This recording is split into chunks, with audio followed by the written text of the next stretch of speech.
Allah, segala sesuatu yang ada di langit, Rabb yang menguasai segala sesuatu yang ada di bumi dan apa yang ada di antara keduanya.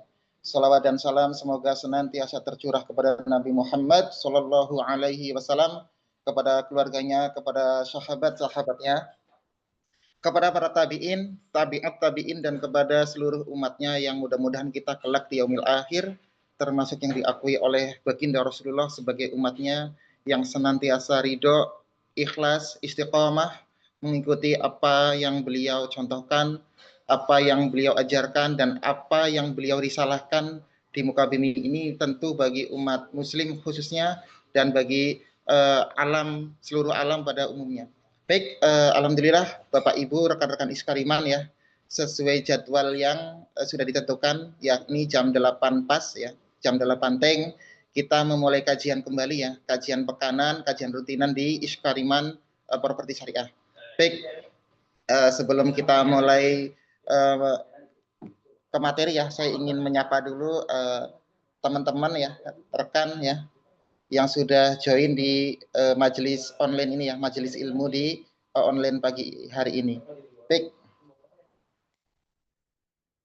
sudah bergabung ya cukup banyak ya. Ini ada bahkan Ustadz Dewi Condro ya sudah join.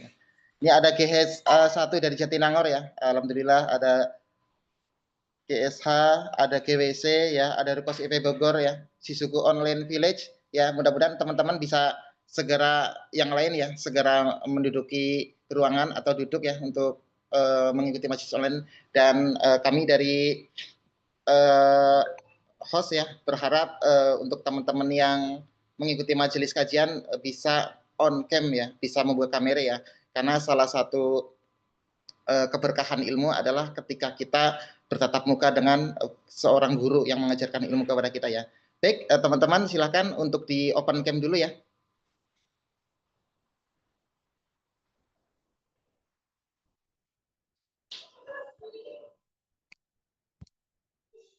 Baik, alhamdulillah Bapak Ibu, hari ini kita masih membahas bab lanjutan dari pekan kemarin ya, yakni tentang interaksi antara pria dan wanita ya.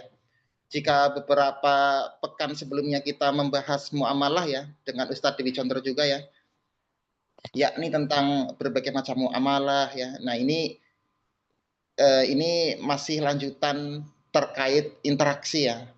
Jika dulu tentang jual beli, sekarang antara interaksi ya, ini hablum minanas, hubungan antara manusia dengan manusia yang lain. Nah, kenapa ini penting ya Bapak Ibu, teman-teman sekalian? Karena interaksi saat ini ya hampir tidak ada bedanya antara interaksi sesuai syariat Islam dengan interaksi yang melanggar syariat Islam. Hampir tidak ada bedanya ya. Kita bisa temukan bahwa terkadang malah interaksi yang sesuai syariat Islam itu dianggap aneh di tengah-tengah masyarakat ya. Tentu ini sangat disayangkan ya. Kenapa? Karena interaksi adalah bagian dari yang akan dihisab oleh Allah di yaumil akhir nanti ya. Interaksi seperti sosial, muamalah itu akan dihisab oleh Allah di yaumil akhir, karena apa? Karena di situ ada ranah ibadah ya. Baik, Bapak Ibu dimohon untuk on cam ya, dan sebelum kita mulai ke materi, izinkan saya untuk menyambut Ustadz Dwi Condro. Assalamualaikum Ustadz. Waalaikumsalam warahmatullahi wabarakatuh. Gimana kabarnya Ustadz? Sehat? Alhamdulillah sehat. Cuaca di Jogja cerah Ustadz? Hujan terus ini. Oh, Masya Allah. Cocok bagi yang pengantin baru ya Ustadz ya. Baik, Alhamdulillah karena Ustadz Dwi Condro sudah ada di tengah-tengah kita ya. Jam juga sudah menentukan jam 8 lewat ya. Baik, kita akan mulai saja ya kajiannya bersama Ustadz Dwi Condro ya. Bismillahirrahmanirrahim. Assalamualaikum warahmatullahi wabarakatuh. Assalamualaikum. Alhamdulillah wassalatu wassalamu ala Rasulillah wa ala alihi washabihi ajma'in, amma ba'du. Ya, silakan teman-teman di open cam ya. Ini biar tidak memakan waktu ya. Langsung materi bisa kami serahkan kepada Ustadz Dwi Condro untuk disampaikan ya. Dan bagi Bapak Ibu untuk segera menyimak dengan serius agar nanti bisa disiapkan pertanyaannya ya. Karena bagian dari hidupnya majelis adalah ada interaksi tanya dan jawab ya. Baik, Ustadz Dwi Condro, waktu dan tempat dipersilahkan. Baik, terima kasih. Assalamualaikum warahmatullahi wabarakatuh. Waalaikumsalam warahmatullahi wabarakatuh. Alhamdulillahirabbil alamin. Wassalatu wassalamu ala asrofil anbiya'i wal mursalin. Sayyidina wa maulana Muhammadin wa ala alihi wasajmain amma ba'd. Bapak Ibu dan saudara-saudara sekalian yang dirahmati Allah, Alhamdulillah kita bisa bertemu kembali dalam kaji Jumat pagi, Jumat yang penuh barokah ini. Kita sekarang mengkaji hukum-hukum yang berkaitan dengan ijtimaiyah ya, atau nizam ijtimai, sistem pergaulan dalam Islam. Nah, kemarin kita sudah membahas bagaimana pandangan-pandangan Barat berkaitan dengan interaksi laki-laki dan perempuan, dan bagaimana pandangan-pandangan Islam yang ekstrim ya, berkaitan dengan interaksi laki-laki dan perempuan. Baik, hari ini kita akan melanjutkan bagaimana seharusnya kita mendudukkan persoalan interaksi ini.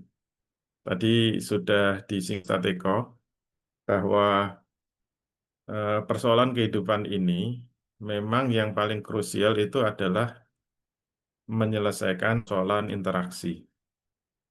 Kemarin kita sudah singgung pada pertemuan pertama. Jadi interaksi laki-laki dan perempuan itu bagian dari interaksi manusia. Jadi interaksi itu ada tiga ya, interaksi rakyat dengan pemimpinnya, kemudian interaksi manusia dengan manusia yang lain terkait dengan pemenuhan barang dan jasa, dan yang ketiga interaksi manusia yang terkait dengan jenis kelamin ya, laki-laki dan perempuan. Semuanya itu menimbulkan masalah. Harus diatur aturan yang sangat cermat, sangat teliti, dan sangat adil. Seperti ekonomi yang tadi disinggung, jadi problem ekonomi tidak hanya sekedar SKT ya, tidak hanya sekedar kelangkaan barang dan jasa. Walaupun itu memang problem, tapi menyelesaikannya lebih mudah. Jadi kalau problemnya kelangkaan barang dan jasa, problemnya ya tinggal peningkatan produksi, produksi, produksi, produksi. Selama kita bisa meningkatkan produksi, masalah kelangkaan. Tapi sebenarnya problem yang lebih fundamental, lebih krusial, lebih asasi itu adalah problem interaksi. Jadi begitu barang dan jasa sudah dihasilkan, bagaimana manusia bisa mendapatkan itu? Itu problem interaksi. Jadi kalau cuma bicara produksi rumah itu mudah kan? Bagi orang properti mau bikin rumah berapapun juga mudah. Bahkan jumlah rumah bisa melebihi jumlah manusia. Tapi persoalannya kalau jumlah rumah bisa diproduksi melebihi jumlah manusia, apakah semua manusia itu punya rumah? Belum tentu kan? Ini adalah problem interaksi, termasuk masalah interaksi laki dan perempuan. Kodratnya laki-laki dan perempuan itu tertarik. Sehingga kalau tidak dipenuhi ini merupakan masalah. Apakah kalau kemudian laki-laki dan perempuan itu memenuhi dorongan seksualnya, itu kemudian selesai masalah? Tidak semudah itu. Makanya persoalan ini harus ditata dengan baik. Kalau tidak, pasti akan menimbulkan masalah yang besar bagi umat manusia. Baik, kita langsung masuk ke materi.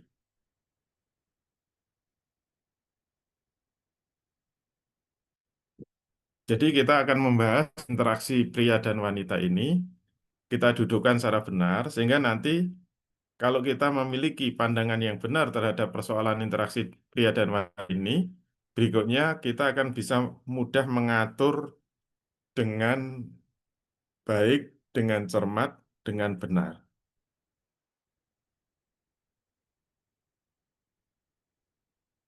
Kita lihat dulu naluri manusia ya. Sebelumnya sudah dibahas, dalam materi sebelumnya sudah dijelaskan, semua manusia itu punya tokoh hayawiyah, tokotul hayawiyatul insan ya, atau posisi kehidupan manusia. Yang kemudian dibagi dua kemarin, ada yang bersifat hajatul udwiyah dan ada yang ghorois. Nah, salah satu potensi kehidupan manusia adalah naluri-naluri atau ghorois. Ghorois sama dari ghorizah. Naluri yang dimiliki manusia itu semuanya memiliki sifat karakter yang sama. Yang namanya manusia punya naluri sama. Nggak ada yang manusia istimewa, nggak ada manusia yang beda. Baik laki-laki maupun perempuan punya naluri yang sama, karakternya juga sama. Yaitu apa? Semua naluri itu pasti menimbulkan dorongan yang besar untuk dipuas. Kalau manusia tidak punya naluri ini, maka dia tidak bisa beraktivitas. Jadi tokotul hayawiyah itu sebenarnya kalau diterjemahkan potensi memang kurang tepat ya. Tokoh itu sebenarnya energi ya. Energi atau dorongan yang kuat. Energi hidup. Tokotul hayawiyah itu energi hidup manusia. Jadi kenapa manusia itu bisa hidup dan bisa bergairah untuk hidup? Karena dia punya tokotul hayawiyah itu. Energi kehidupan. Energi kehidupan ini yang mendorong ada dua, hajatul udwiyah dan ghorois.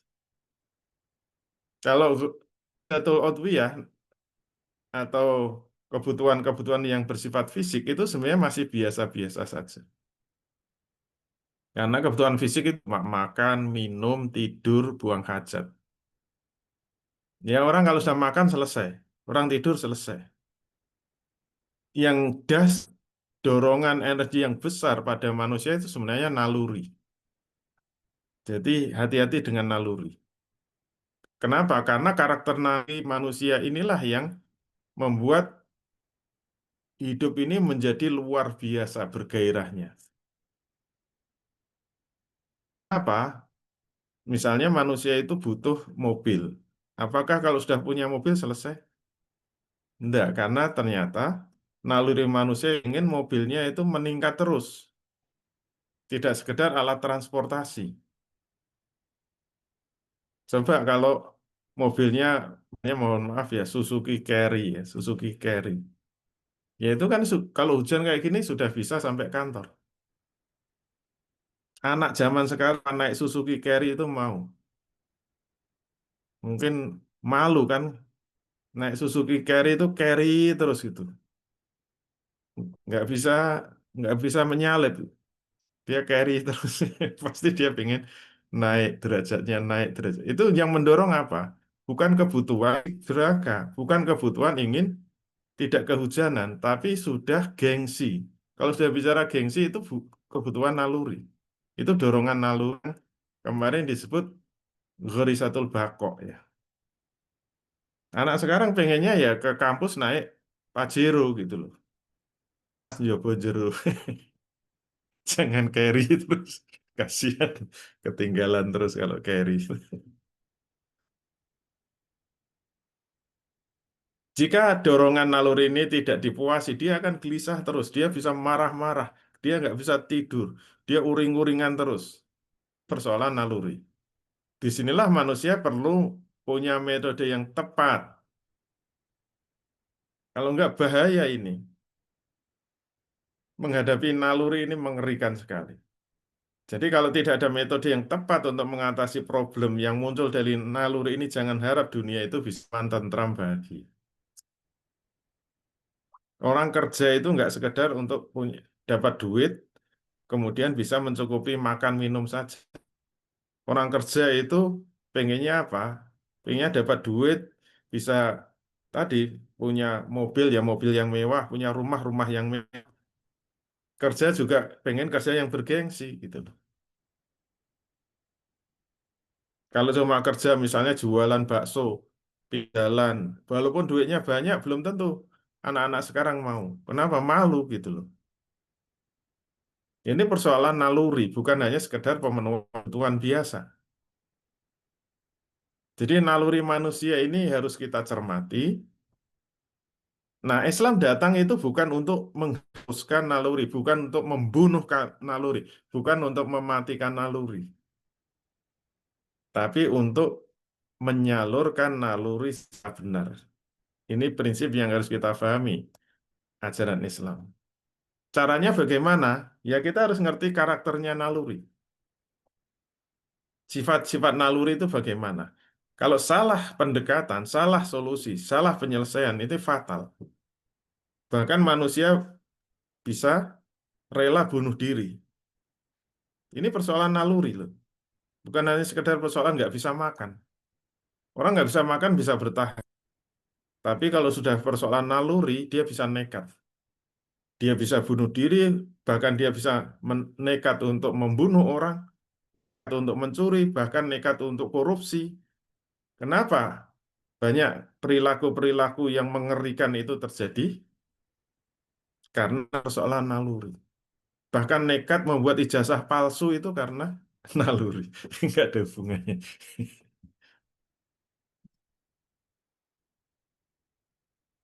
Apa sih artinya selembar kertas?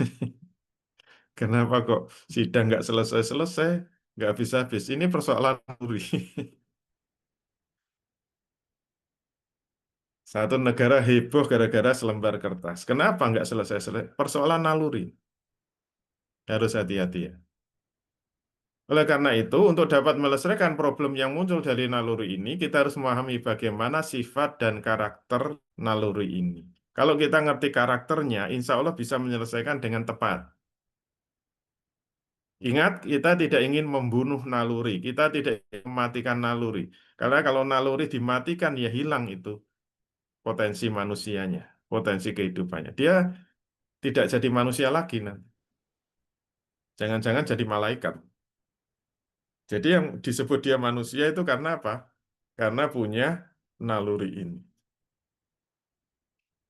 Kita harus paham, jika naluri manusia ini bangkit, dia butuh pemuasan. Sebaliknya, kalau naluri tidak bangkit, dia tenang-tenang saja, dia adem ayem. Dia tidak butuh pemuasan. Jika naluri menuntut pemuasan, naluri akan terus-menerus mendorong manusia untuk mewujudkan kepuasannya. Ini karakter naluri begitu. Kalau sudah muncul, jangan harap dia terus saja mendorong sampai terpenuhi. Kalau nggak terpenuhi, nggak bisa berhenti. Nah, karakter ini harus kita pahami. Sehingga memang mengendalikannya, mengatasinya tidak dengan mematikan, tapi dengan apa? Membelokkan. Mematikan itu bisa, membunuh tidak bisa. Ya, membunuh naluri seperti membunuh manusia itu sendiri. Kenapa? Kalau manusia belum berhasil mewujudkan pemuasannya, dia akan gelisah terus, dia akan bergejolak terus. Ini karakternya beda dengan Hajatul Udhawiyah kemarin. Karakternya beda dengan kebutuhan fisik. Karena naluri ini karakternya sangat beda. Mengerikan betul. Anak kecil kalau sudah muncul dorongan persoalan naluri, dia akan terus, akan ngerengek terus. Dia akan nekat. Itu anak kecil, apalagi anak besar. Udah benar-benar tidak bisa dihentikan. Dia akan gelisah terus, dia akan bergejolak terus. Maka jika gejolak dari naluri itu reda, rasa gelisahnya akan hilang.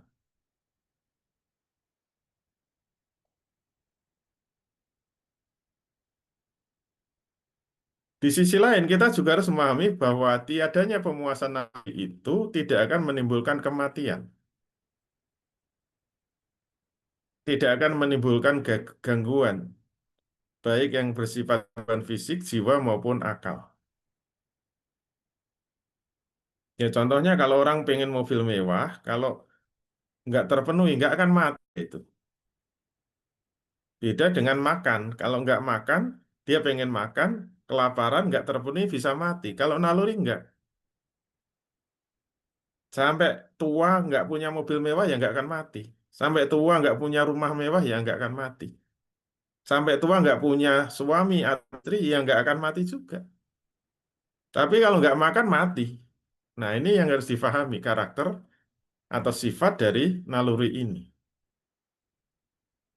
Aslinya begitu ya. Naluri yang tidak terpuaskan hanya akan mengakibatkan kegelisahan, kebedihan hati ya. Hatinya sedih, gelisah, nggak bisa tidur, nggak doyan makan. Walaupun kalau diterus-terus doyan makan ya bisa mati juga. Tapi matinya kan karena nggak makan.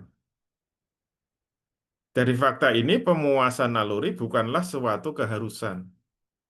Bukanlah suatu kepastian sebagaimana pemuasan kebutuhan-kebutuhan jasmani. Pemuasan naluri tidak hanya untuk mendapatkan, tidak lain hanyalah untuk mendapatkan ketenangan, ketentraman, kepuasan. Jadi karena naluri, sifat naluri itu kalau sudah tercapai, dia puas gitu loh, senang. Kalau makan sudah terpenuhi, kenyang gitu loh. Kalau naluri enggak, puas, hatinya tenang. Itu sifat dan karakter. Jadi sekali lagi kesimpulannya apa? Sifat atau karakter naluri itu bersifat tidak pasti. Dia akan memunculkan dorongan yang besar, tapi kalau tidak dipuasi tetap tidak mati. Dia hanya gelisah. Ini satu. Kemudian yang kedua, kita harus paham faktor-faktor pembangkit naluri. Ini kita pahami betul ya, karena ini kita akan bicara, nanti akan bicara solusi. Ternyata faktor yang bisa membangkitkan naluri itu dengan kebutuhan fisik. Kalau kebutuhan fisik kan jelas. Orang kalau nggak makan sudah lebih dari 6 jam, 6 jam sudah mulai perutnya kelaparan, sudah mulai gelisah. Jadi yang membangkitkan naluri itu, membangkitkan kebutuhan fisik kebanyakan bersifat internal ya. Ngantuk. Kalau ngantuk itu, kalau sudah nggak tidur, misalnya semalam begadang tidur, ya mesti pagi kayak gini ngantuk. Suruh pengajian, suruh ikut kajian. Mau ustadznya lucunya kayak apa ya tetap tinggal tidur. Malah yang tidur lebih lucu daripada ustadznya. Karena tidur sambil ngiler. Ya itu mau diapa-apain ya nggak bisa. Itu kebutuhan fisik. Beda dengan kebutuhan naluri. Yang membangkitkan naluri itu apa? Satu, kalau melihat sesuatu, mengindera sesuatu. Ya mohon maaf ya mudahnya kalau bapak-bapak lihat pengajian. Wajah saya itu kan ya adem ayem gitu loh. Coba kalau wajah saya itu diganti gambar dengan wanita yang cantik. Wah bangkit semua gitu. Bapak-bapaknya, ibu-ibunya tiarap. Itu nggak usah ngomong, udahlah. Wanita cantik diem aja. Itu bapak-bapak nggak tidur itu. Kenapa? Melihat. Jadi kita harus paham faktor pembangkit naluri itu karena mengindera sesuatu, melihat sesuatu. Kalau kita di desa ketemunya cuma sapi, kerbau, yang dilirik cuma sapi, kerbau, kambing gitu loh. Ya kita nalurinya biasa-biasa saja. Tapi begitu orang desa dibawa kota, lihat mobil-mobil mewah, lihat ada Fortuner, lihat ada Pajero, lihat ada Alphard itu, wah langsung bangkit itu, naluri bangkit. Sebelumnya ya adem ayem aja, begitu lihat barang-barang mewah, langsung bangkit. Kenapa? Karena melihat. Ini faktor pertama. Faktor kedua yaitu membayangkan. Membayangkan. Jadi, melihat dan membayangkan itu dianggap sama. Jadi melihat wanita cantik dengan membayangkan wanita cantik itu efeknya sama. Sama-sama bisa membangkitkan naluri. Makanya orang lihat video porno ya, mohon maaf, dengan melihat novel porno itu sama hasilnya. Walaupun novelnya cuma tulisan saja, nggak ada gambarnya. Tulisan-tulisan, tapi kalau tulisannya itu bisa apa? Bisa dibayangkan. adegan seksual misalnya, bisa dibayangkan kecantikannya, maka ini bisa memunculkan naluri, bisa membangkitkan naluri.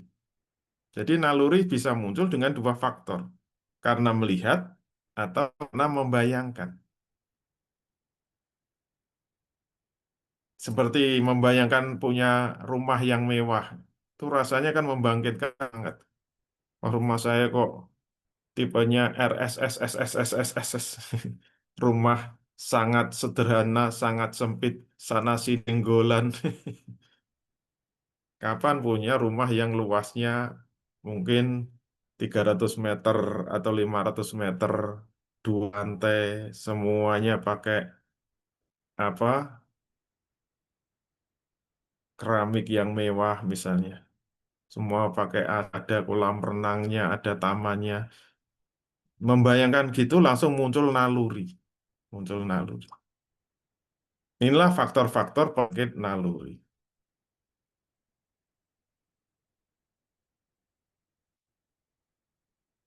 Nah, jika salah satu dari kedua faktor itu tidak ada, maka naluri manusia nggak akan bergejolak.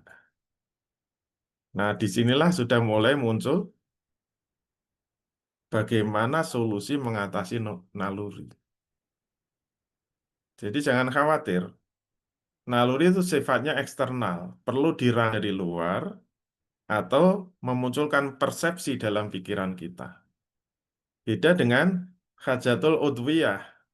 Kalau hajatul udwiyah itu bersifat internal. Nggak usah dirangsang dari luar, kalau lapar ya lapar muncul sendiri. Kalau ngantuk ya tidur sendiri. Kalau buang hajat lari sendiri. Nggak usah diiming-imingi WC, itu dia akan cari WC. Beda sama naluri. Jadi maknanya apa? Jangan khawatir, mengatasi naluri itu mudah, asal ngerti, ngerti karakternya, ngerti sifatnya, dan ngerti juga hal-hal yang bisa membangkitkannya.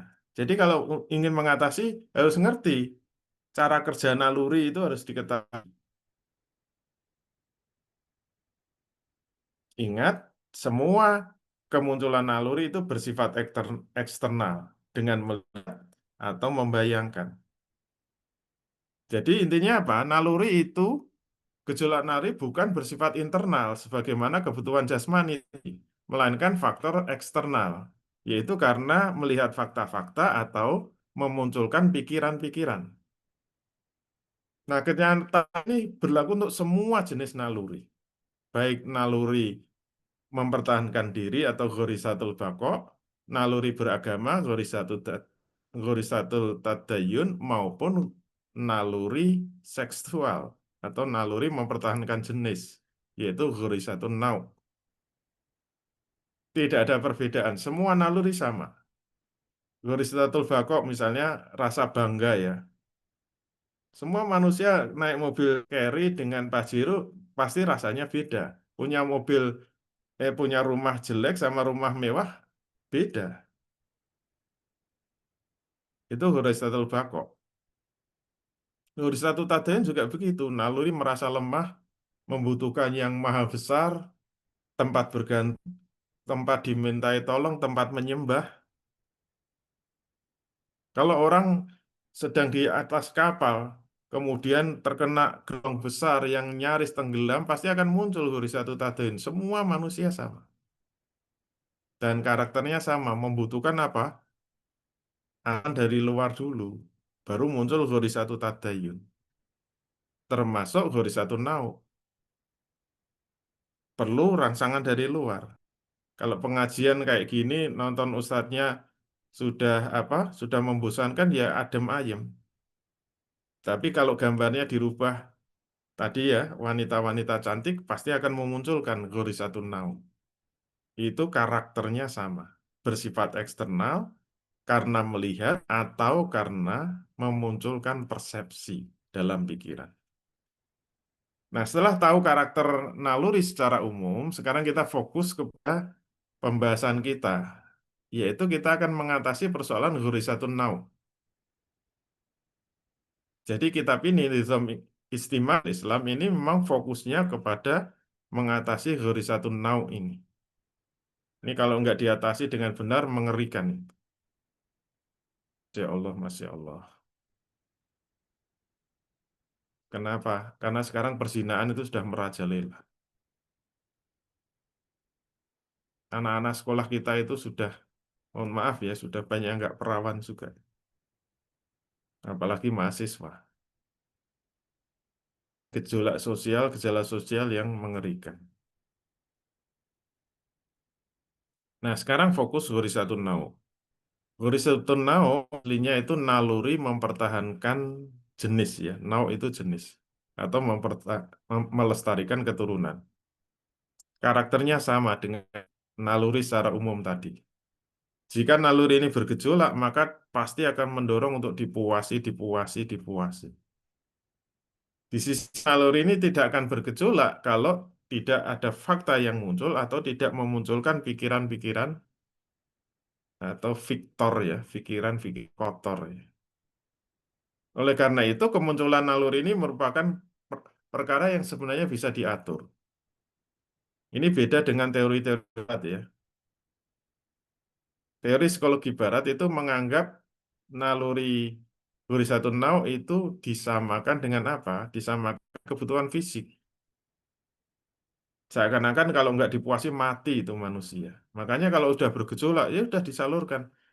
Cari pelacur yang sehat, yang aman. Syukur-syukur murah. Apalagi kalau gratis gitu. Itu solusi orang barat begitu. Karena salah akan naluri seksual itu ditaruh di mana? Dianggap naluri seksual itu kebutuhan fisik. Padahal ini naluri, eh perkara itu naluri yang sebenarnya bisa diatur. Asal ngerti kuncinya, muncul karena apa? Karena melihat atau karena memikirkan. Jadi kalau tidak ingin bergejolak, meredamnya gimana? Dibatasi itu. Penglihatan itu supaya aman. Makanya nanti kenapa ada kewajiban menutup aurat. Kenapa wanita-wanita itu harus ditutup auratnya? Supaya mata-mata laki-laki ini tidak gayaan itu loh. Tidak liar. Kalau mata laki-laki ini apa yang dilihat itu tertutup, ini kan adem ayem, tenang gitu loh.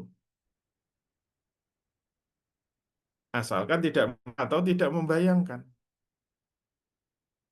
Berarti ini bisa diatur sebenarnya. Jangan dianggap ini seperti kebutuhan fisik. Ya kalau sudah bergejolak ya sudah pacaran sana gitu. Sekarang orang tua itu nggak mau pikir panjang. Daripada anaknya itu lesu, anaknya itu murungnya sembunyi terus di dalam kamar, kenapa nggak boleh pacaran?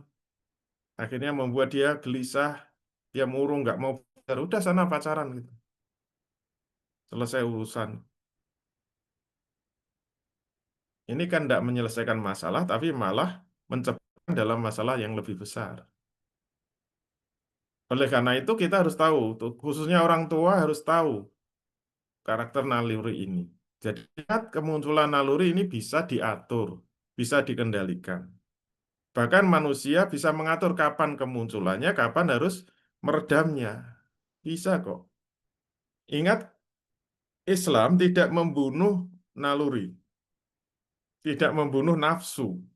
Islam datang untuk menyalurkan nafsu secara benar, mengendalikan nafsu secara benar. Ini yang harus kita pahami. Kalau nggak seperti itu, jangan harap masalah manusia ini selesai. Menimbulkan malapetaka yang sangat besar. Gara-gara apa? Tidak ngerti cara mengendalikan naluri ini. Jadi jangan khawatir, bisa kok dikendalikan itu. Bisa diatur. Bisa menimbulkan kebahagiaan. Bisa menimbulkan ketenteraman. Kalau kita bisa mengatur secara benar. Yang penting ngerti karakter atau sifat naluri dan tahu faktor pembangkitnya. Ini persis cara kerja dokter kan. Dokter untuk mengobati itu harus ngerti penyakit itu muncul karena apa. Misalnya alergi. Alergi itu nggak bisa disembuhkan kecuali faktor-faktor pembangkitnya itu dihindarkan. Itu juga begitu, naluri nggak bisa dihilangkan. kecuali faktor-faktor pembangkit itu bisa dihindarkan. Itulah yang disebut mengendalikan naluri atau menyalurkan naluri secara benar. Termasuk secara khusus Gorisatun Nau ini. Jadi Gorisatun Nau ini akan muncul kalau melihat atau membayangkan tadi ya, dua faktor pembangkitnya dua, yaitu kalau melihat atau membayangkan. Inilah yang akan memunculkan birahi manusia. Hati-hati, kalau ini sudah muncul, maka pasti akan menuntut pemuasan. Dia akan ngejar-ngejar terus. Dia sudah nggak peduli mau hujan lebat, mau nyebrang pulau, mau naik ke atas gunung akan ditempuh. Kalau sudah bucin ya, buta cinta. Nonton drakor. Demikian juga membaca cerita porno. Jadi tidak harus melihat wanita cantik. Membaca cerita porno atau ya dapat cerita-cerita atau membayangkan ini bisa membangkitkan fantasi seksual. Oleh karena itu, menjauhkan melihat wanita atau segala sesuatu yang bisa membangkitkan pikiran dan kotor tadi, Victor tadi, itu insya Allah bisa meredam gejolak naluri ini. Horizontal itu bisa diredam, bisa ditenangkan. Asal bisa menghindarkan diri dari fantasi-fantasi seksual. Melihat gambar atau membayangkan fantasi seksual ini akan mencegah munculnya, mencegah bangkit naluri ini. Sebab naluri ini tidak akan bangkit kecuali jika tidak sengaja dibangkitkan. Kalau ada faktor-faktor yang sengaja membangkitkan, yang keluar itu memang karakternya begitu kok. Sifatnya begitu. Makanya jangan bermain api. Ya, sekarang ini malah kalau kita melihat bagaimana apa dunia desain ya, dunia mode, dunia desain itu sekarang itu kan justru desain pakaian wanita yang baik itu malah yang bisa menonjolkan tubuhnya yang memang sudah menonjol gitu loh. Jadi kalau kita melihat bagaimana apa eh, rancang-rancang busana ya di Eropa sana itu kan. Kalau melihat model wanita itu kan ya cuma ya mau naik apa turun ya. Yang karena yang mohon maaf yang bisa menimbulkan birahi laki-laki itu kan ya istilah istilah istilah plesetannya kan bupati dan sekwilda. Istilah teman-teman. Bupati dan Sekwilda. Bupati itu buka paha tinggi-tinggi, Sekwilda itu apa? Sekitar ayah dada gitu loh. Jadi model pakaian itu kalau enggak diturunkan, ya kayaknya nutup kaki, tapi dadanya diturunkan. Tapi kalau dadanya ditutup, kakinya yang dinaik gitu loh. Model pakaian wanita ya hanya Bupati dan Sekwilda. Kalau enggak gitu enggak menarik. Nanti dianggap ketinggalan mode. Harusnya itu yang dibungkus rapi, malah sengaja bar gitu loh, sengaja ditonjolkan. Ini kan membuat laki-laki semakin liar gitu loh. Yang namanya kucing akan tenang kalau nggak ada lauk. Tapi malah diiming lauk ya, namanya kucing nggak bisa diam gitu loh. Ya kalau ada juraganya kayaknya tapi begitu terlena dikit saut itu. Laki-laki juga sama. Ya nggak baik kaum laki.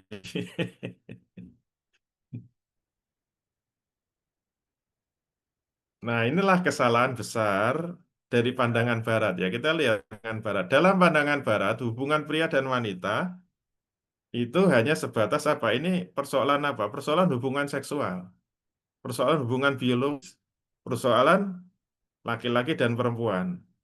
Konsekuensinya penciptaan fakta-fakta yang terindra dan pikiran yang mengundang birahi dan fantasi seksual ini menjadi komoditas. menjadi suatu keharusan. Yang seakan-akan kalau itu nggak tersalurkan, hidup itu bermasalah. Ini pandangan Barat begitu.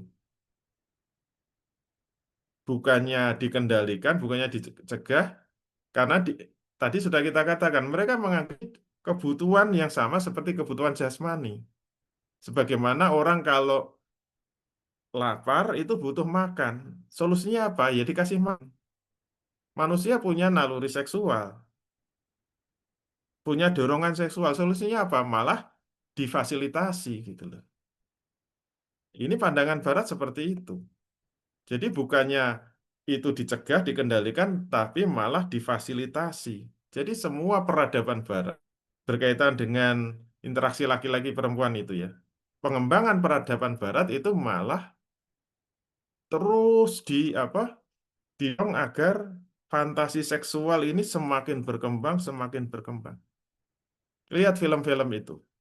Film, drama, teater, semua mesti ya 90% lah. Mesti bumbunya itu bumbu hubungan seksual gitu loh. Walaupun itu film detektif, walaupun itu film spy ya, film apa intelijen dan sebagainya, nggak peduli. Pasti bumbunya apa? Bintangnya mesti laki-laki dan perempuan. Kayaknya misalnya seperti film apa 07 ya, agen rahasia.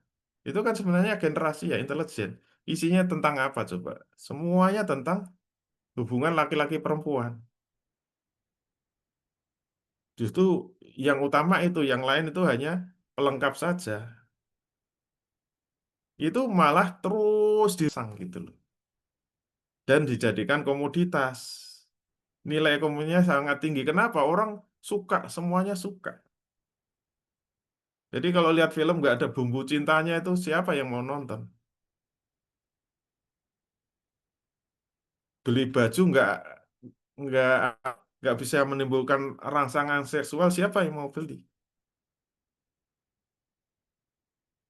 Semua produk-produk make up itu sekarang itu paling laris ya.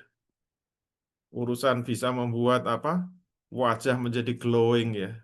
Wah itu kalau ada make up yang bisa benar-benar bikin wajah bisa glowing itu pasti dijamin laris manis, nggak ada habis-habisnya itu. Kenapa? Itu berangkat dari pandangan seksual ini. Jadi justru tujuan utamanya adalah untuk membangkitkan naluri ini supaya manusia senang, supaya manusia bahagia. Jadi kebahagiaan itu ukuran barat kalau tersalurkan. Ini malah salah kaprah, ini kebolak-balik. Karena menurut barat jika naluri ini terpuaskan dengan cara ini dianggap kesenangan hidup, kenangan hidup, bahagia kalau sudah tersalurkan dengan sangat memuaskan. Jadi film-film itu didesain, digarap bagaimana indahnya cinta itu. Semuanya dibuat sempurna sehingga nanti bisa menghasilkan keluarga bahagia. Itu kan bikin anak-anak kita mabuk semua gitu. Jadi mabuk cinta.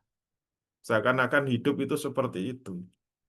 Drama-drama itu kan mesti ceritanya bagaimana orang yang miskin, jelata, tiba-tiba mungkin bisa menolong orang kaya raya, kemudian menantu. Seakan-akan semuanya sempurna hanya karena cinta saja. Ya Allah. Ya. Sebaliknya, jika pandangan suatu komunitas mengenai hubungan pria dan wanita didominasi oleh pandangan yang memfokuskan pada tujuan penciptaan naluri ini, yaitu untuk mempertahankan keturunan atau melestarikan keturunan, maka segala upaya justru kebalikannya. Kalau memang tujuan utama dorongan seksual itu adalah dalam rangka melahirkan keturunan untuk mencapai kebahagiaan yang sejati, kebahagiaan yang hakiki, maka semua hal justru bisa menimbulkan gejolak naluri ini harus dicegah. Yaitu apa? Dengan menjauhkan fakta-fakta atau pikiran-pikiran kotor, pikiran seksual yang harus diwujudkan dalam kehidupan di tempat-tempat umum maupun di tempat-tempat khusus. Jadi kehidupan harus didesain supaya apa? Dorongan itu tidak muncul secara liar. Tujuannya agar naluri ini tidak bergejolak, sehingga tidak menuntut pemuasan yang tidak tersedia yang akhirnya akan mendatangkan bahaya atau malapetaka. Coba bayangkan kalau di mana dia melihat di situ ada rangsangan seksual, kalau nggak tersalurkan gimana? Kalau sudah punya bisa dimaklumi, tapi coba kalau nggak, dia akan melepaskan penyaluran kemana saja. Dia ketemu pakai rok mini ya ditabrak, diperkosa. Orang pakai jilbab juga bisa diperkosa. Kalau nggak ada orang, mungkin tiang listrik juga akan diperkosa. Kasihan tiang listrik. Gara-gara apa? Ya dirangsang di mana-mana. Ketemu anjing ya diperkosa juga. Maka dalam pandangan Islam, Islam menganggap adanya pikiran-pikiran yang mengundang hasrat seksual yang ada pada satu masyarakat, satu komunitas itu bisa mendatangkan bahaya. Demikian pula Islam memandang fakta-fakta yang bisa membangkitkan nafsu seksual itu bisa menimbulkan kerusakan manusia. Baliho-baliho yang besar ya, atau mungkin di gadget kita ya, di tangan kita itu semuanya gambar-gambar itu mengerikan. Oleh karena itu, bagaimana Islam mengatasi itu? Agar gejolak naluri itu tidak muncul. Maka Islam melarang pria dan wanita normalnya dalam keadaan rame, pikiran-pikiran yang liar, nekat itu nggak akan muncul. Biasanya muncul itu kalau berduaan. Kalau ada kesempatan berdua-duaan, di zaman setan itu akan merajalela. Ujung-ujungnya bisa menimbulkan apa? Perzinahan. Dua, Islam melarang wanita bertabarut, berhias di hadapan laki yang asing. Bersolek sampai mencolok, menor-menor itu dilarang. Yang ketiga, melarang pria wanita memandang lawan jenisnya dengan pandangan birahi. Jadi melihat aurat itu jelas haram ya. Tapi kadang-kadang sudah menutup aurat, melihat wajah itu sebenarnya boleh. Melihat wajah wanita, boleh. Tetapi kalau pandangan terhadap wanita menimbulkan birahi harus segera ditundukkan. Itu bagaimana Islam agar gejolak naluri itu tidak muncul. Kenapa? Karena kita sudah tahu karakternya dan faktor-faktor pembangkitnya. Islam juga telah mengatur dan membatasi tolong-menolong antara pria dan wanita dalam kehidupan umum. Islam telah membatasi hubungan seksual antara pria dan wanita hanya dalam dua keadaan, yaitu satu dengan pernikahan, dua kalau hamba sahaya, budak ya. Budak itu boleh digauli atau disebut milkul yamin. Tuh, kenapa boleh? Ya karena itu Allah dengan nikah atau dengan hamba sahayanya. Walhasil Islam mencegah segala hal yang dapat membangkitkan nafsu seksual dalam kehidupan umum, membatasi hubungan seksual, kecuali dengan izin dari Allah. Hubungannya itu misalnya hubungan dibolehkan jual beli misalnya.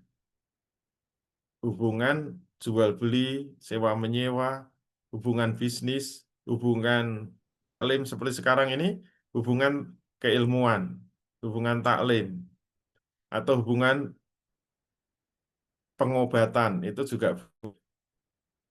Kemudian juga ada izin untuk menikah. Menikah itulah yang membuka apa yang diharamkan menjadi boleh. Berikut aturan-aturan turunannya. Ini cara secara general, cara besar mengatasi persoalan ghorisatun nau ini. Yang kalau tidak diatasi seperti ini, kita bisa melihat hancurnya peradaban Barat dan ujungnya pasti akan menimbulkan kepunahan generasi. Jadi di Barat, di Jepang itu sekarang sudah gelisah. Di Amerika sudah gelisah karena populasinya semakin berkurang. Pertumbuhan penduduk semakin negatif. Kenapa? Karena tidak diatur dengan justru didorong dibebaskan tanpa harus ada ikatan pernikahan. Mereka boleh melakukan bebas, akhirnya apa? Tidak ada yang mau punya anak. Kalaupun punya anak, tidak ada yang menjaganya, tidak ada yang merawatnya. Padahal anak membutuhkan perawatan, membutuhkan nafkah, membutuhkan perlindungan, membutuhkan keluarga. Nggak bisa hanya single parent saja, diasuh oleh ibunya saja atau bapaknya saja itu kondisi tidak normal. Apalagi itu anak di luar nikah. Itu memandang seperti ini anaknya siapa itu, bapaknya nggak tanggung jawab. Nah, oleh karena itu tujuan utama Islam mengatur naluri seksual ini atau Gharis Nau ini adalah untuk melestarikan jenis manusia supaya tidak punah. Begitu ada pelanggaran, kepunahan sudah dipandang di depan mata. Mungkin setahun 2 tahun nggak tahu, 10 tahun, 20 tahun belum ketahuan. Membutuhkan 100 tahun, 200 tahun baru tahu. Hitungannya Eropa 2050 nanti tinggal minoritas. 2050 kira-kira tinggal 25% atau tinggal sepertiga. 2075 habis dia. Akan diambil alih oleh imigran. Habis. Jepang juga habis. Tunggu aja. Nggak ada yang punya anak. Sekolah-sekolah di Jepang sudah pada tutup di desa-desa itu. Dan mereka nggak tahu penyebabnya apa dan nggak tahu solusinya apa. Kenapa? Karena tidak pernah kaji nizam istimai.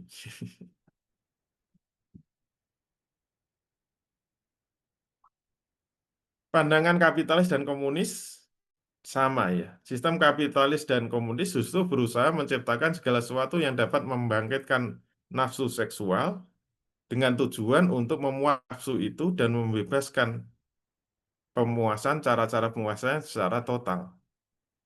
Dan itu menganggap itulah hakikat kebahagiaan. Kalau itu dicegah, dihalangi, diatur-atur, itu menimbulkan penyiksaan. Seakan-akan itu membuat manusia menderita, tidak bahagia.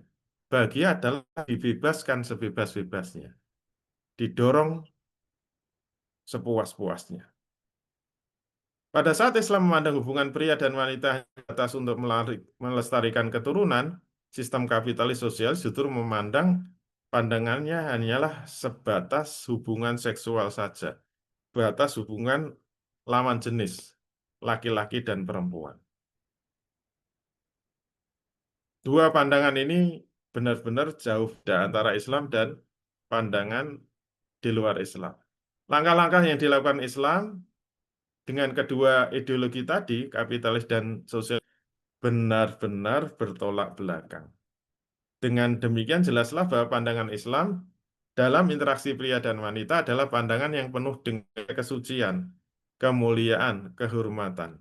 Di samping itu, Islam juga merupakan pandangan yang dapat mewujudkan ketenangan, ketentraman, kebahagiaan hidup demi kelestarian jenis manusia.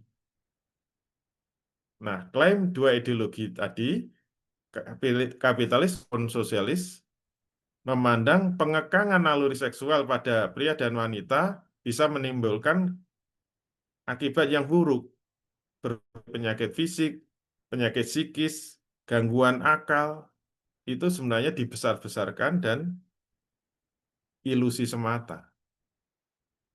Jadi pengembangan ilmu psikologi, mereka memandang kalau ada dorongan itu dicegah, itu bisa menimbulkan apa? Gangguan mental, kerusakan fisik, kerusakan akal, keterbelakangan mental, itu dibesar-besarkan itu. Pengen pacaran jangan dicegah. Kasihan nanti dia akan minder, dia akan merasa rendah diri, dia akan tidak bisa berkembang, dia tidak ceria, dia akan kurung, terus saja dikembangkan. gara-gara nggak boleh pacaran. Ini pandangan mereka yang seakan-akan memandang bahwa kebutuhan seksual itu sama dengan kebutuhan fisik, kebutuhan jasmani. Padahal sangat beda antara naluri dan jasmani. Kebutuhan naluri manusia dan kebutuhan jasmani manusia itu beda. Cara pemuasannya juga beda. Kebutuhan jasmani seperti makan, minum, buang hajat, tidur, itu memang bersifat pasti. Kalau nggak dipenuhi, mati. Kalau naluri tidak. Jadi kebutuhan ini memang kalau tidak dipenuhi bisa menimbulkan kematian. Sementara kebutuhan naluri, faktanya apa? Nggak mati, nggak mati. Sampai orang nggak nikah pun nggak akan mati kok. Orang nggak punya mobil mewah ya nggak masalah. Jadi naluri gorizatul bako, gorizatul tadayun, gorizatul nau itu tidak membutuhkan pemuasan yang bersifat pasti. Sehingga kalau tidak dijamin nggak ada bahaya terhadap fisik manusia, jiwa manusia, akal manusia nggak ada. Paling hanya gelisah, sedih saja gitu. Buktinya ada orang yang seumur hidupnya itu tidak nikah, nggak ada masalah, nggak mati juga. Ini yang harus difahami. Klaim orang kapitalis komunis tentang munculnya berbagai gangguan yang bersifat fisik, psikis, akal, tidak terjadi pada orang yang tidak tersalurkan naluri seksualnya. Kalaupun ada itu ya hanya minor saja, itu yang tidak normal sebagian individu. Kenyataan ini menunjukkan bahwa gangguan akibat tidak tiadanya pemuasan tersebut tidaklah terjadi secara alami yang sesuai dengan fitrah manusia. Kalaupun ada yang ekstrim, itu hanya sebab-sebab lain, yang mungkin karena pengaruh yang terlalu ekstrim. Sebab interaksi laki-laki dan perempuan itu kemarin sudah kita jelaskan, tidak berlaku secara mutlak, secara total, pisah, enggak. Masih dibolehkan kok interaksi laki-laki perempuan yang ada izin syar'inya. Kalau memang karena pengekangan, gangguan tersebut pasti akan terjadi secara alami sebagai suatu fitrah yang akan terjadi pada semua manusia karena dikekang seperti itu. Di sisi lain, kebutuhan jasmani secara alamiah akan menuntut pemuasan dorongan internal tanpa ada rangsangan dari luar.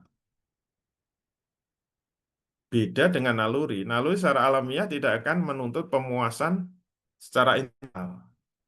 Munculnya kalau ada rangsangan dari luar.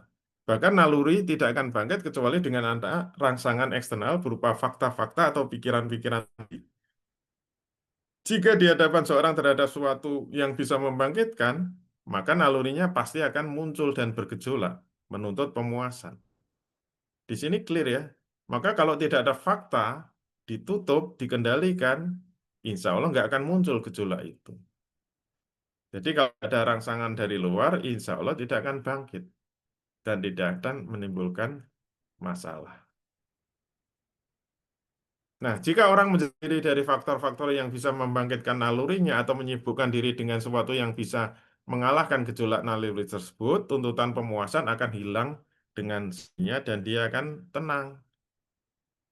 Dan itu karakternya memang beda dengan kebutuhan jasmani. Kalau sudah muncul, dia kalau nggak dipuaskan, dia mati gitu. Karena bersifat pasti.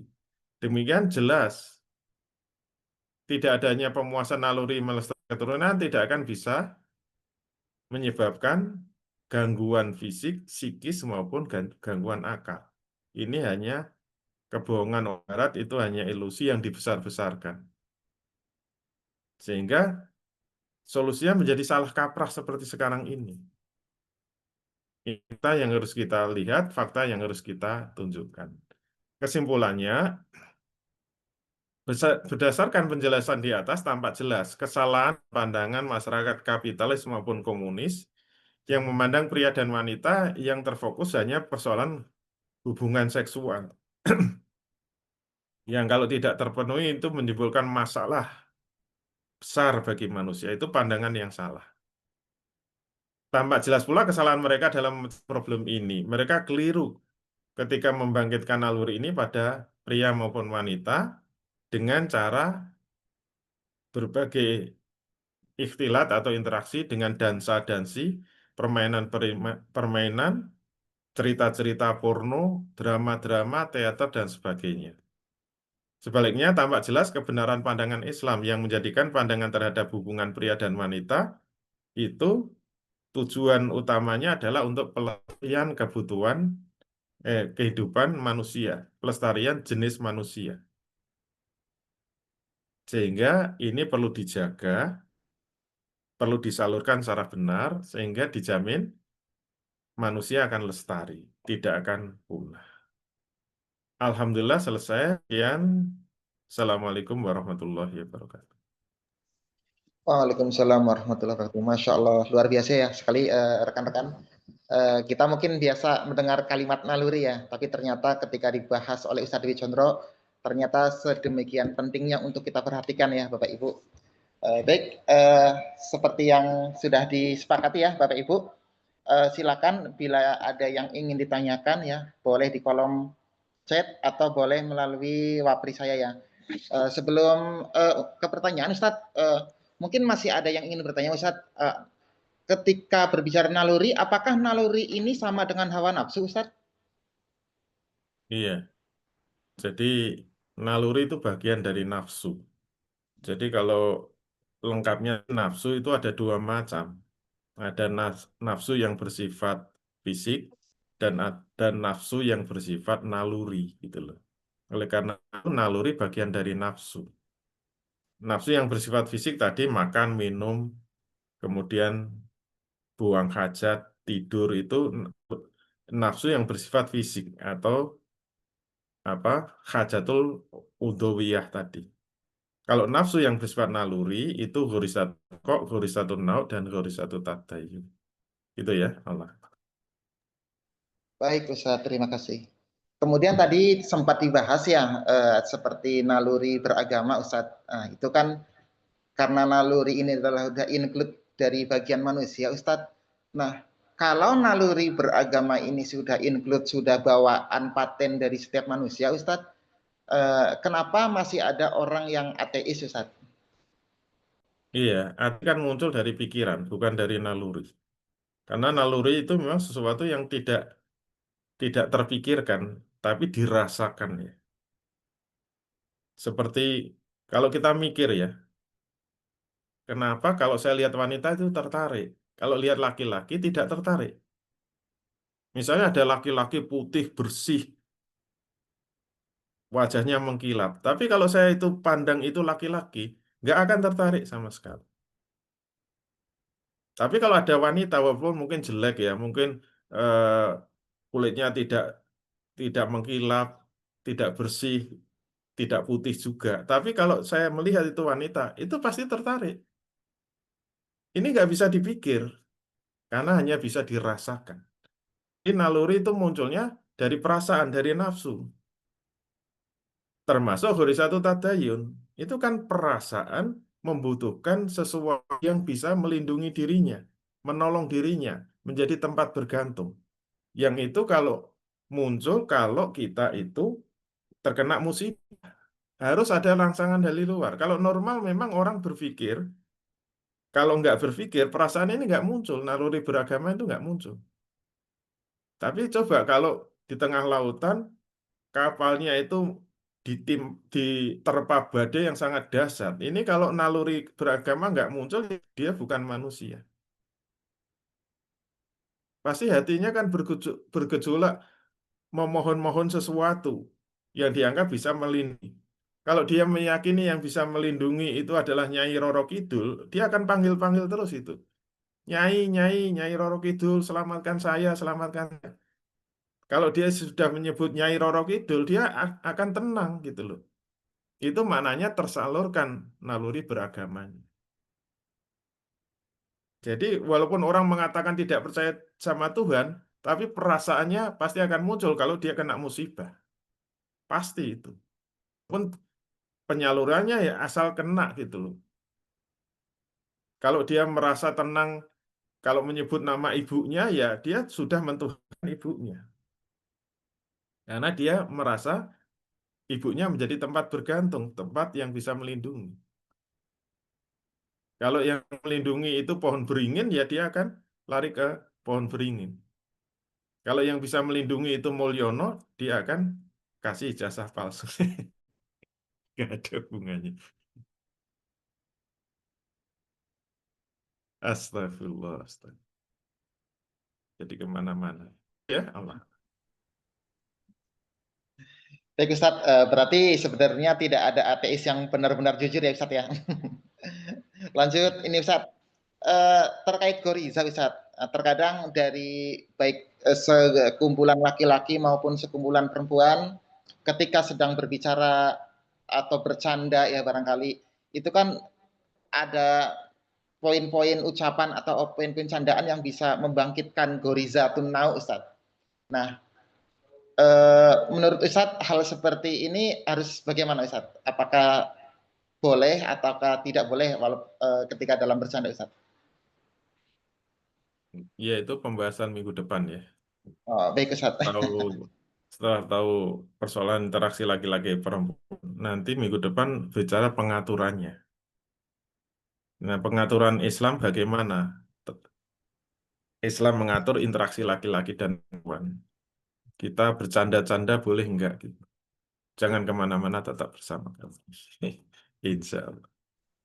Baik Ustadz, ini sudah ada beberapa pertanyaan yang masuk ke WA saya. Baik, saya izin membuka WA untuk membacakannya Ustadz. Oke. Nah, Assalamualaikum Ustadz. Fenomena remaja yang pacaran, misalkan jalan bareng, makan bareng dianggap biasa. Pacaran misalkan jalan bareng, makan bareng itu dianggap biasa. Apakah ini kategori mendekati zina Ustadz? Iya, kita tahu itu mendekati zina atau tidak setelah tahu pengaturan interaksi laki-laki dan perempuan. Jadi insya Allah nanti akan dibahas bagaimana kita mengatur hidup ini. Tidak hanya persoalan individu, ini persoalan yang harus diatur di dalam kehidupan bermasyarakat dan bernegara. Sehingga walaupun itu niatnya nggak pacaran, cuma jalan bareng, ngobrol bareng, itu bisa tetap haram hukumnya. Walaupun itu teman biasa, teman kantor biasa. Tetapi kalau itu memang tidak ada hajat, itu tetap haram hukumnya. Apalagi sudah niatan pacaran. Itu lebih haram lagi. Kalau sudah ada niatan pacaran, itu memang jalan menuju zina. Pacaran itu apa sih? Ujung-ujungnya kan mau berhubungan kelamin ya, mohon maaf kan. Tertarik laki-laki dan perempuan itu karena apa? Ujungnya, mohon maaf ya, ujungnya itu memang untuk berhubungan seksual. Pacaran itu hanya mukodimah gitu. Itulah yang disebut mendekati zina. Karena ayatnya kan wala taqrabuz zina. Janganlah kamu mendekati zina. Innahu kana fahatan wa sa'a sabila. Sungguhnya zina itu zina itu perbuatan yang sangat keji dan seburuk-buruknya jalan.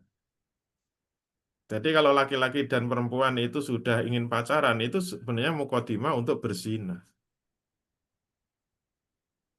Dan walaupun hanya mungkin tidak berzina, jangan khawatir ada gurunya, yaitu setan yang selalu membimbing gitu loh. Kasih target hari ini ketemunya apa? Bisa menyentuh tangannya. Nanti target berikutnya bisa gandengan, target berikutnya bisa elus-elus, target berikutnya bisa pelukan, target berikutnya ciuman. Puncaknya apa? Zina. Kalau sudah zina, setan ketawa-ketawa, terbak-bak, nanti hamil, tinggal saja ganti perempuan yang lain. Udahlah, ceritanya cuma begitu aja. Itu pacaran. Tidak pacaran aja dilarang. Nanti minggu depan akan kita tunjukkan semua ikhtilat itu haram. Hukum asal ikhtilat haram, maka kehidupan laki-laki perempuan wajib infisol. Infisol terpisah. Ini harus tegakkan dulu, tapi invisolnya tidak mutlak. Karena ada izin. Jadi kita itu bisa berinteraksi selama ada izin dari Allah Subhanahu wa taala. Itu pembahasan berikut seperti itu. Gitu ya, Allah. Baik, Ustaz. Masih pertanyaan di WA Ustaz nih. Apakah chatting atau SMS dengan lawan jenis tetapi tidak video call ya, tidak melihat wajah satu sama lain, ini kategori pacaran dan juga berdosa Ustaz? Ya, chatting, SMS, atau telepon walaupun nggak lihat wajahnya atau nggak ketemu itu namanya ikhtilat. Hmm, Ikhtilat itu interaksi. Interaksi yang tanpa ijtima. Jadi interaksi itu ada yang memerlukan pertemuan atau istimak fisik ya, offline. Ada ya ikhtilat yang tidak offline. Tapi nanti ada istimak yang tanpa ikhtilat itu juga ada. Misalnya naik pesawat sampingnya perempuan, kita diam aja itu nggak ada ikhtilat, tapi ada istimak gitu. Nah nanti ada hukumnya sendiri-sendiri. Semua ikhtilat itu haram, walaupun cuma chattingan, cuma SMS-an. Kalau itu nggak ada hajatnya, tidak boleh haram. Itu namanya ikhtilat, walaupun tidak ada istimak. Tapi nanti istimak itu bisa boleh kalau tidak ada ikhtilat, selama di tempat umum, selama tidak berdua-duaan. Nah itu hukumnya beda, gitu ya. Allah. baik Ustaz, syukron. Masih ada pertanyaan di WA Ustaz? Assalamualaikum Ustaz, apa hukumnya suami yang membiarkan aurat istrinya terbuka bahkan dengan pakaian seksi Ustaz? Nih seperti tadi Bupati Ustaz ya, Bupati Pati buka paha tinggi-tinggi pamer tiap hari. Mangga Ustaz. Ada singkatan baru lagi. Kalau bupati-pati itu menaikkan pajak tinggi-tinggi. Jadi nanti kita tahu pemimpin rumah tangga itu laki-laki ya. Pemimpin rumah tangga itu suami. Dan dia mintai pertanggungjawaban terhadap istri dan anak-anaknya. Jadi jangan khawatir istrinya berdosa, suaminya juga ikut berdosa. Karena suami itu pemimpin rumah tangga. Dia bertanggung jawab terhadap seluruh rumah tangga, baik terhadap urusan nafkahnya maupun urusan pendidikannya, urusan akhlaknya, urusan moralnya, itu semua tanggung jawab suami. Berat itu suami itu. Itu baru level level keluarga, apalagi level negara. Semua nasib seluruh rakyat itu tanggung jawab pemimpinnya. Al-imam ro'in wa huwa mas'ulun an ro'iyati. Itu lebih berat lagi itu. Itu jadi presiden kok rebutan ya. Padahal hisabnya berat itu. Karena satu persatu rakyat itu kalau ada masalah nggak bisa makan, nggak bisa sekolah, nggak bisa masuk rumah sakit, itu hisab pemimpinnya. Termasuk kalau ada yang maksiat, ada yang ngambil riba, atau ada yang pacaran, ada yang zina, semuanya per- pertanggungjawaban itu ada pemimpin. Nomor satu itu. Masya Allah, Masya Allah. Kalau rakyatnya 280 juta itu hisapnya kayak apa nanti di akhirat. Nauzubillah min dzalik. Itu ya, Allah. Baik Ustaz, berarti untuk suami yang istrinya membuka aurat tadi itu berarti ada kewajiban bagi dia untuk mendakwahi sampai maksimal Ustaz ya. Iya, tidak hanya mendakwai, kalau dalam kekuasaannya kan dia punya hak untuk menceraikan. Kalau nggak mau ya sudah, Oh, Masya Allah. ancamannya bisa diceraikan. Itu yang disebut biyadihi Hmm. dalam kekuasaannya. Kan hadisnya man ro'a minkum mungkaron fal tughayyir biyadihi. Fa ilam yastati fa bilisani. Lam yastati fa biqalbi. Wa dzalika atahful iman. Kalau kamu melihat kemungkaran, ubah dengan tanganmu. Tanganmu maksudnya dengan kekuasaan. Kalau level negara yang punya kuasa itu pemimpin karena dia bisa menggerakkan aparat keamanan, bisa menggerakkan polisi, menggerakkan tentara. Itu gunakan untuk mencegah terjadinya kemungkaran. Jangan aparat malah digunakan untuk melindungi korupsi itu loh, melindungi ijazah misalnya. Tapi kalau di level negara itu yang punya kuasa siapa? Apa? Yang punya kuasa itu suami. Salah satu kekuasaannya bisa diancam, walaupun nanti urutannya nggak langsung diceraikan ya. Khusus istrinya itu membangkang, itu urutannya bisa di apa? Di dipukul dulu. Kemudian kalau dia tetap balelo, pisah ranjang. Kalau tetap balelo, nanti ada hakam yang bisa dihadirkan. Kalau nggak bisa, baru diceraikan. Walaupun ada urutan-urutannya, tapi itu kan sepenuhnya dalam kuasa kami. Nanti ada pembahasannya gitu. Itu ya Allah. Baik Ustadz. Nah sekarang saya ke pertanyaan di kolom Zoom ya Ustadz ya. Ini dari Bapak Adi Sanjaya Ustadz. Apakah diperbolehkan saling curhat antara laki-laki dan wanita? Mungkin saat ini kan ada wanita yang kalau curhat ke wanita itu takut ember gitu Ustadz. Nah, dia curhatnya ke laki-laki. Nah, ini bagaimana hukumnya Ustadz? Ya tinggal dilihat isturhatnya ya. Nanti dibahas minggu depan. Intinya laki-laki perempuan tidak boleh berinteraksi. Termasuk curhat-curhat enggak. Kecuali yang itu mahram ya. Kalau nggak mahram enggak boleh curhat. Kecuali temanya memang tema dibolehkan syariat. Misalnya curhat masalah bisnis, itu boleh. Saya bisnisnya sama-sama jualan baju kok. Mungkin ada teman lakinya kok lancar, punya saya nggak lancar. Boleh curhat, itu urusan bisnis. Kalau urusan pribadi nggak boleh. Curhat mengadukan suami saya itu apa galak, suami saya tukang pukul, terus curhat sama teman laki-lakinya. Haram itu hukumnya. Boleh. Maka harus dilihat curhatnya masalah apa dulu. Gitu ya Allah. Baik Ustadz. Pertanyaan lanjutan Ustadz dari Ibu I Kroyati. Mau tanya Ustadz, mana tadi?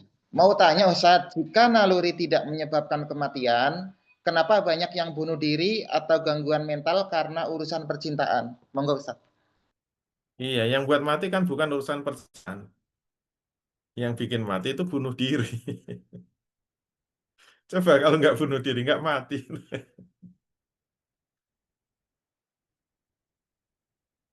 Terus kalau gangguan mental gimana? Ya kalau diterus-teruskan, makanya Islam itu turun untuk mengendalikan, bukan malah terus didorong, terus yang buat dia akhirnya stres, akhirnya gila, itu karena solusinya nggak bener gitu loh. Ada masalah, harusnya diselesaikan. Masalahnya bukan malah dikompor-kompori, dipanas-panasi, masalahnya jadi gede gitu loh. Islam itu datang kan ingin menyelesaikan masalah. Bagaimana supaya tidak stres? Ya jangan pacaran. Jangankan pacaran, berinteraksi aja nggak boleh. Kalau nggak pernah berinteraksi, kapan pacarannya? Ya Alhamdulillah saya punya anak, sudah gede-gede, sudah kuliah semua, bahkan sudah pada lulus. Nggak pernah pacaran kok. Nyatanya nggak ada masalah. Karena mereka sudah ngaji, sudah paham, sudah bisa menjaga diri gitu loh. Yang pertama sudah nikah itu nggak pacaran. Ya ketemu, dikenalkan, kenalan cocok, udah nikah, selesai. Nyatanya bahagia punya anak. Saya dulu juga nggak pacaran, saya nggak pacaran. Walaupun dikompor-kompori teman, akhirnya melamar, selesai. Pacarannya setelah nikah. Saya nggak kenal apa-apa gitu. Yang penting dia perempuan, saya laki-laki, mesti cocok kok. Jangan khawatir nggak cocok. Nyatanya langsung cocok, langsung gandengan, langsung mesra gitu loh. Nggak usah diajari. Itu yang disebut fitrah itu seperti itu. Kalau itu dilanggar, itu dampaknya memang bisa stres, bisa apa? Bisa gila gitu loh. Gara-garanya kan diputus cinta biasanya itu. Apalagi sudah putus cinta, itu pasti ketemu kereta dipeluk itu. Ya namanya memeluk kereta ya mati lah. Allah Allah, astagfirullah, astagfirullah. Gitu ya. Baik Ustaz, peluk kereta. Baik Ustaz, ini ada pertanyaan lanjutan Ustaz. Assalamualaikum Ustaz, apakah hukumnya ikhtilat? Adanya bercampurnya pria dan wanita aktivitas dalam satu ruangan dengan aktivitas bekerja. Jika merujuk kitab di luar pendidikan, perniagaan maupun kesehatan. Monggo Ustaz. Iya, tadi kan dibedakan antara istimak dengan ikhtilat. Kalau di kantor misalnya selama itu ruangnya besar, terus itu menjadi tempat umum, orang keluar masuk bebas. Kalau ruangan masih boleh, namanya terjadi istimak di tempat umum, selama tidak terjadi ikhtilat. Cuma masalahnya yang bisa menjamin satu ruangan nggak ikhtilat itu gimana gitu. Namanya orang ketemu orang ya pasti pengennya ngomong, pengennya ngobrol. Solusinya cuma satu, kalau bisa memang dipisah itu ruangan.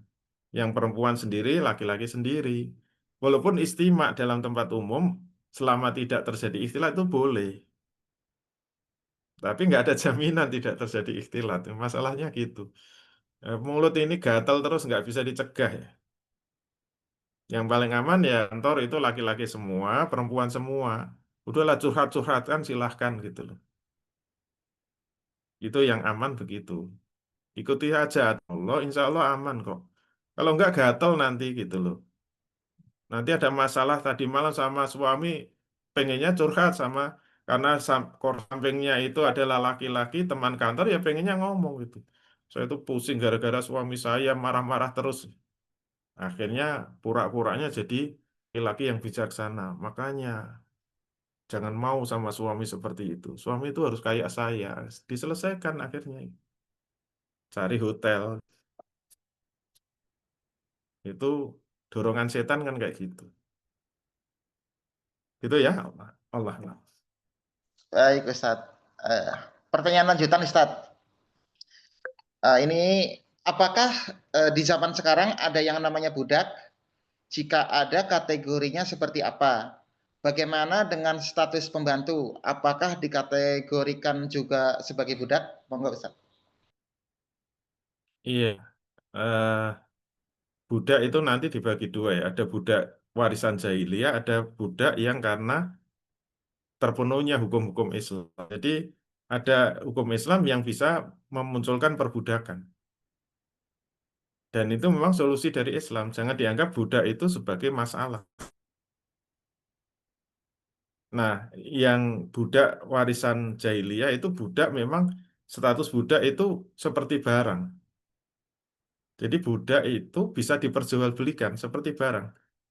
Jadi budak itu setengah barang, setengah manusia. Dan Islam mengakui adanya status budak itu dan mendorong untuk memerdekakan budak. Tapi nanti bisa ada hukum-hukum yang bisa memunculkan budak.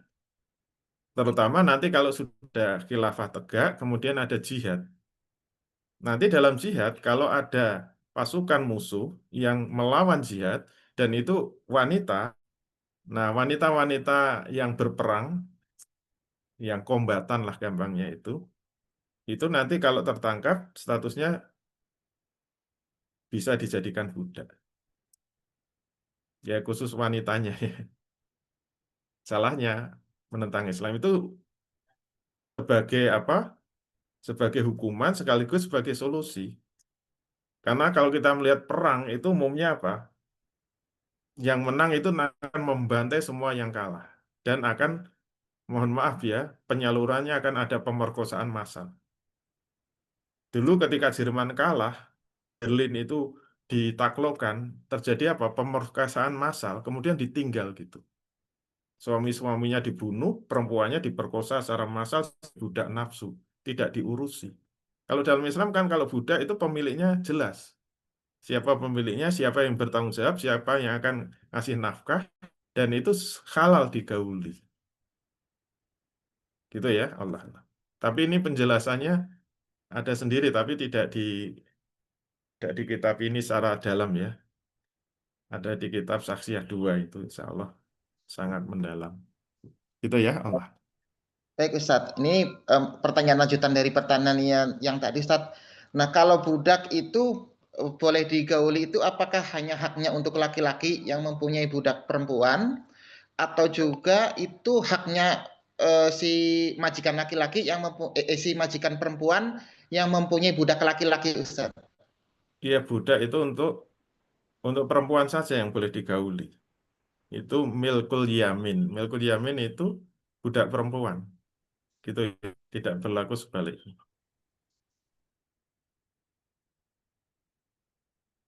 Karena tawanan itu nanti kalau yang apa?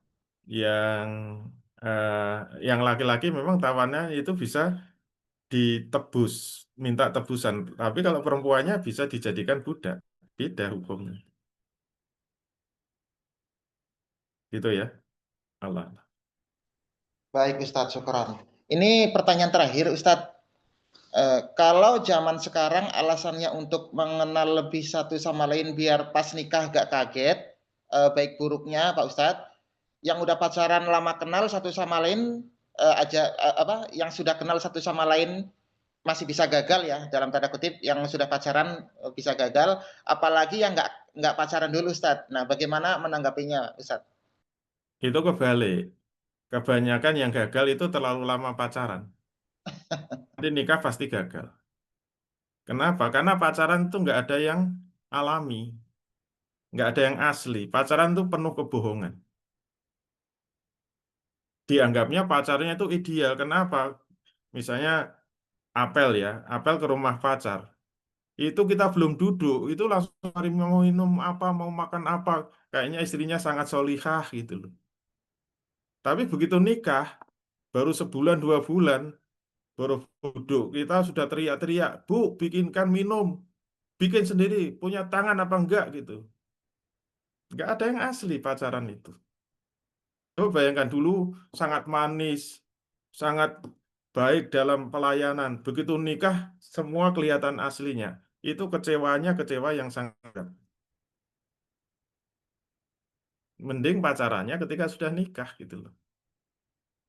Mesranya lebih lama gitu. Apalagi tahu ilmu agamanya bahwa memang melayani suami itu kewajiban.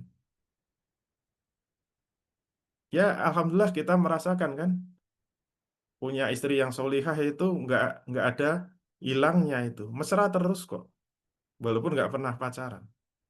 Yang bahaya itu justru yang pacaran. Pacaran itu hidup penuh kepalsuan.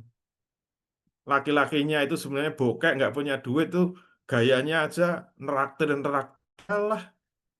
Duit dari utang aja kok neraktir gitu loh. Tapi kalau jadi suami beneran, bokek beneran gitu loh.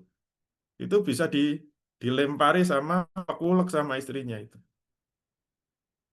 Dulu neraktir makan di restoran mewah-mewah, sekarang beli beras aja nggak kuat itu. Minggat sana gitu. Karena hidup pacaran itu penuh kepalsuannya. Jangan memulai rumah tangga dengan pacaran. Hancur itu nanti rumah tangganya. Gitu ya, yang jomblo-jomblo. Allah. Ustadz, terima kasih. Alhamdulillah Ustadz, semua pertanyaan sudah diutarakan dan sudah ada jawaban Ustadz. Terima kasih atas waktunya Ustadz, dan terima kasih juga kepada rekan-rekan yang sudah menyempatkan diri untuk hadir di majelis ilmu ini ya. Baik Ustadz, sebelum kajian kita tutup karena sudah menunjukkan jam setengah 10 Ustadz, barangkali ada closing statement Ustadz. Baik, alhamdulillah untuk pandangan tentang interaksi laki-laki perempuan sudah kita tuntaskan. Insya Allah minggu depan mana mengatur interaksi itu. Nah, ini yang bagian yang paling penting ya. Jangan sampai kita langgar, walaupun kayaknya nggak ngerti ini manfaatnya apa, mudaratnya. Pokoknya itu dilarang, bismillah, baik untuk kita. Jangan coba-coba dilarang. Kalau kita mengendorkan, kita menerobos larangan itu, ujungnya mengerikan itu. Ujung-ujungnya pelanggaran ini timbul perzinaan. Itulah yang dikehendaki setan ya. Allah ingin melindungi kita, ingin mewujudkan kebahagiaan dunia maupun akhirat. Termasuk yang sudah berkeluarga. Jangan coba-coba main api. Keluarga yang sudah bahagia, harmonis dengan anak-anak bisa hancur gara-gara pelanggaran terhadap aturan interaksi. Kemana-mana tetap bersama kami. Insya Allah minggu depan kita lanjutkan. Assalamualaikum warahmatullahi wabarakatuh. Waalaikumsalam warahmatullahi wabarakatuh. Baik, terima kasih Ustadz atas waktunya dan ilmunya. Semoga ini menjadikan pahala yang besar untuk Ustadz yang menyampaikan ilmu dan juga untuk kami ya yang mendengarkan dan mendapatkan ilmu dan menambahkan keberkahan ya di hari Jumat ini. Amin ya rabbal alamin. Terima kasih juga kepada owner Iskariman ya Pak Gunawan dan Bu Elis yang sudah memfasilitasi kami untuk mendapatkan ilmu yang sangat bermanfaat dari Ustadz Dwi Condro. Baik, sebelum kita tutup kajian pada hari ini, mari kita sama-sama membaca istighfar, hamdalah dan doa kafaratul majelis. Astagfirullahaladzim, alhamdulillahirabbil alamin. Subhanakallahumma bihamdika asyhadu an la ilaha illa anta astaghfiruka wa atubu ilaik. Akhirul kalam, wassalamualaikum warahmatullahi wabarakatuh. Waalaikumsalam warahmatullahi.